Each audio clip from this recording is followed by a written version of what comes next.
हर हर महादेव। दोस्तों सभी सनातनी लोगों को मेरा राम राम, राधे राधे, जय श्री राम, हर हर महादेव और जय माता दी। आशा करता हूं आप लोगों को मेरे बनाए हुए वीडियोस पसंद आ रहे होंगे। दोस्तों अगर आपने मुझे अभी भी लाइक और सब्सक्राइब नहीं किया तो अवश्य करें। जो लोग भी मेरे इन वीडियोस को देख रहे हैं उन पर भगवान भोलेनाथ अपनी कृपा बनाए रखें। उम्मीद करता हूँ आपने मेरे मदुरई मीनाक्षी मंदिर और रामेश्वरम मंदिर के वीडियोस को देखे होंगे। तो आपको पता चल चुका होगा कि हमने ये यात्रा क्यों प्लान करी, क्योंकि ऐसा कहा जाता है कि बद्रीनाथ के जल को रामेश्वरम में चढ़ाया जाता है। तो हमने मदुरई, रामेश्वरम और कन्याकुमारी का ट्रिप प्लान किया था और अब हम चल चुके हैं अपने अंतिम पड़ाव यानी कि कन्याकुमारी की तरफ। तो दोस्तों सबसे पहले हमने कन्याकुमारी में दर्शन किए सुचिंद्रम मंदिर के। ये हमारे प्लान का हिस्सा नहीं था, परंतु रास्ते में यह मंदिर हमको मिला और हमने जब अपने गाइड से पूछा तो उसने बताया कि ये तो एक अद्भुत स्थान है। तो हम लोगों ने यहाँ के दर्शन किए। तो आप भी इस मंदिर के दर्शन का प्लान अवश्य ही करें। तो इस मंदिर के बारे में दोस्तों आपको मैं बताना चाहता हूं कि यहाँ पर माता अनुसुईया द्वारा त्रिदेवों को शिशु बनाने की कथा प्रचलित है। माता अनुसुईया ने तीनों त्रिदेवों को शिशु बना दिया था। उसके पश्चात माता ने त्रिदेवों को शिशु रूपी अवतार को दूध पिलाया। माता के पतिव्रत धर्म व बुद्धिमत्ता से प्रसन्न होकर त्रिदेवों ने उनसे वरदान मांगने को कहा। तब माता अनुसुईया ने उन तीनों को प्रतीकात्मक रूप से अपने पास रहने को कहा। त्रिदेव के आशीर्वाद से माता अनुसुईया को 3 मुख वाले संतान की प्राप्ति हुई, जिसे हम दत्तात्रेय भगवान कहते हैं। तब से इस स्थल पर त्रिदेवों की पूजा होती है। दूसरी कहानी यहाँ की ऐसी है दोस्तों कि इंद्र का गौतम ऋषि से श्राप से मुक्त होना। देवादिदेव इंद्र ने गौतम ऋषि की पत्नी माता अहिल्या के साथ छल से दुराचार किया, जिसका गौतम ऋषि को पता चल गया। तब उन्होंने इंद्र को नपुंसक बनने का श्राप दिया। इसी श्राप से मुक्ति पाने के लिए इंद्र ने इसी स्थल पर दिन रात तपस्या की। गौतम ऋषि के श्राप से मुक्ति पाई। तब से इस मंदिर का नाम सुचिंद्रम अर्थात इंद्र को शुद्धि होना रखा गया। और माता सती का यहाँ पर अंग भी गिरा था, इसलिए यह एक शक्तिपीठ भी है। माता सती के ऊपरी दांत सुचिंद्रम मंदिर के पास में गिरे थे, तब से यह 51 शक्तिपीठों में सम्मिलित हो गया।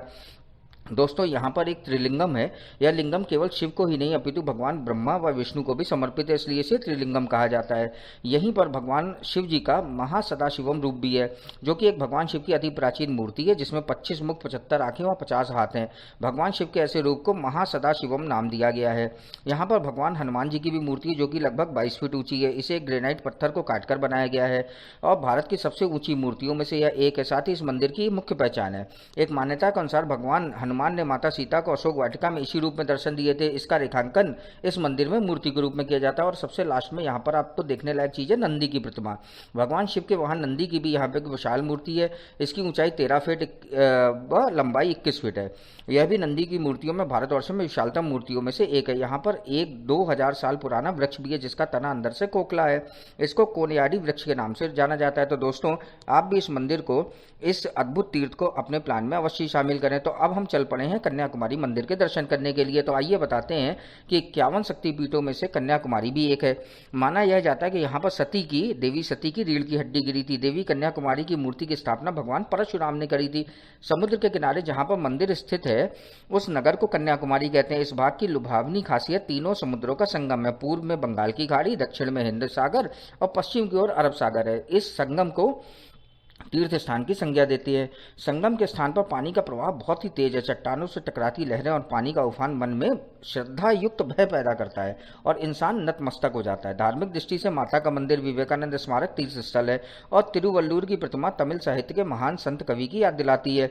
तो आमतौर पर देवी को यहाँ पर कुमारी अम्मन यानी अर्थात अम्मा के नाम से जाना जाता है। इनका अन्य नाम देवी, भगवती, देवी बाला, भद्रकाली आदि है। माता के कुमारी रूप के पीछे एक रोचक कहानी है। बालासुर नाम के राक्षस ने घोर तपस्या करके ब्रह्मा को प्रसन्न किया और अमृत का वरदान मांगा। ब्रह्मा जी ने कहा अमृत तो नहीं मिलेगा, कुछ और मांगो। तो वाराणसुर ने मांग की केवल कुमारी कन्या को छोड़कर उसे कोई ना मार पाए। वर पाते ही वाराणसुर ने पृथ्वी पर कहर ढाना शुरू कर दिया। त्रस्त देवताओं ने मां भगवती को प्रसन्न किया, अपनी व्यथा सुनाई। तदनुसार देवी ने कन्या रूप में राजा भरत के यहाँ जन्म लिया। राजा भरत के 8 पुत्र थे, एक ही कन्या थी जिसका नाम था कुमारी। तब राजा भरत ने अपने अन्य बच्चों में जब राजकाज बांट दिया तो देवी यानी कुमारी को केवल दक्षिण का राज्य मिला। पार्वती का रूप होने के कारण सहज ही था कि देवी के मन में शिव को पति के रूप में पाने की इच्छा थी। विवाह भोले शिव शंकर जब शादी के लिए मान गए तो क्या हुआ कि विवाह ब्रह्म मुहूर्त में होने वाला था और शिव शंकर कैलाश से बारात लेकर चल पड़े। इधर देवता घबरा गए कि अगर यह विवाह संपन्न हुआ तो बालासुर का वध असंभव हो जाएगा। तो शिव जी के पहुंचने में विलंब करवाना आवश्यक था। नारद मुनि ने पौ फटने से पहले ही मुर्गे ने बांग दे दी और दिन निकलने का संकेत जानकर भगवान शिव कैलाश को वापस लौट गए। शिव जी के ना आने के कारण वाणासुर ने मौका देखकर इस कन्या से जबरन विवाह करना चाहा। देवी कन्या क्रोध में ही तो थी, उधर वाणासुर से परेशान करना शुरू कर दिया और क्रोध की ज्वाला में तपती देवी ने उससे युद्ध किया। वाणासुर मारा गया। देवी आजन्म में अविवाहित रही और बड़ी कुशलता से दक्षिण का राज्य संभालने लगी। उनके राज्य में यह भाग कला, संस्कृति, धर्म आदि से संपन्न हो गया। आज भी पर्यटन की दृष्टि से कन्याकुमारी एक जाना माना और बहुत ही व्यस्त पर्यटन केंद्र है। 1970 में यहाँ पर विवेकानंद स्मारक बनाया गया। प्राचीन मान्यताओं के अनुसार यहाँ पर देवी कुमारी ने तपस्या की। उनके सबूत में चरण चिन्ह आज भी मौजूद हैं। तो शहर के आसपास कई धार्मिक स्थल और प्राकृतिक सौंदर्य है।